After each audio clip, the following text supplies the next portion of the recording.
তো hello everyone, আমি তোমাদের মিষ্টি খাবার মিষ্টি গল্প নিয়ে চলে এসেছি। তোমরা বুঝতেই পেরেছো মিষ্টি গল্পগুলো কি। আমরা তো এই কিছুদিন আগে বেড়াতে গেছিলাম পুরী, তোমরা সেটা জেনে গিয়েছিলে। আর তারপরে এসে বাড়িতে বিয়েবাড়ি শুরু হয়েছিল, সে কারণে ভিডিওগুলো আপলোড করতে পারছি না।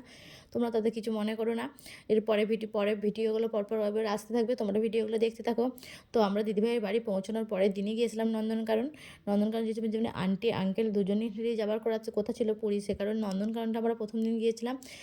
আঙ্কেল আমাদেরকে নামিয়ে দিয়ে চলে এসেছিলো, যেহেতু দিদিভাইয়ের বাড়ি মানে 10 মিনিটের মধ্যেই নন্দনকাননটা ছিল, তার জন্য আমরা সেখানে সারাটা দিনই কাটাইছিলাম। নন্দনকানন শুধু দেখিনি, নন্দনকানন ছাড়াও আরও অনেক অনেক জায়গা দেখেছি। তো সেগুলো পরের ভিডিওতে আবার তোমাদেরকে বলবো কোন কোন জায়গাগুলো সব দেখেছি।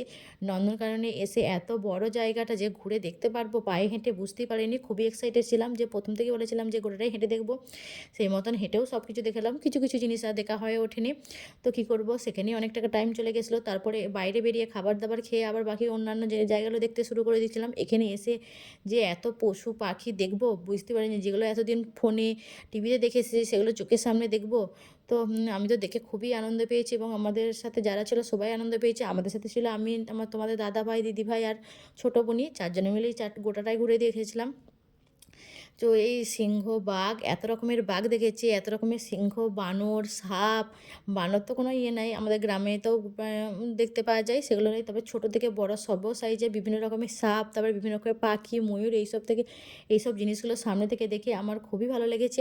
তাছাড়াও মানে এই পশু পাখিদেরকে যে এতটা যত্ন করে রাখা হয়েছে, খুবই ভালো কথা। যে তাদের নিয়ে কতটা জায়গার দরকার, সেই পরিমাণ জায়গা তাদেরকে দেওয়া হয়েছে, তারা সেই পরিমাণ জায়গাতে থাকছে, তাদের বাড়িও করে দেওয়া হয়েছে সেই দিকে থাকারও।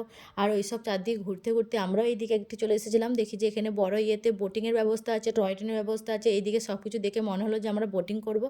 তো আমাদের তো একটু ভয় লাগছিলো, তোমার দাদাভাইয়ের ভীষণ ইচ্ছে ছিল বোটিং করার, সেই মতন আমরাও বোটিং করতে শুরু করে দিয়েছিলাম।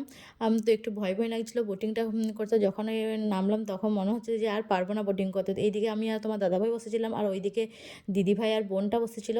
চারজনে মিলে আমাদের বোটিংটা কমপ্লিট করেছিলাম, আর আজকের দিনটা খুবই সুন্দরভাবে কেটেছে।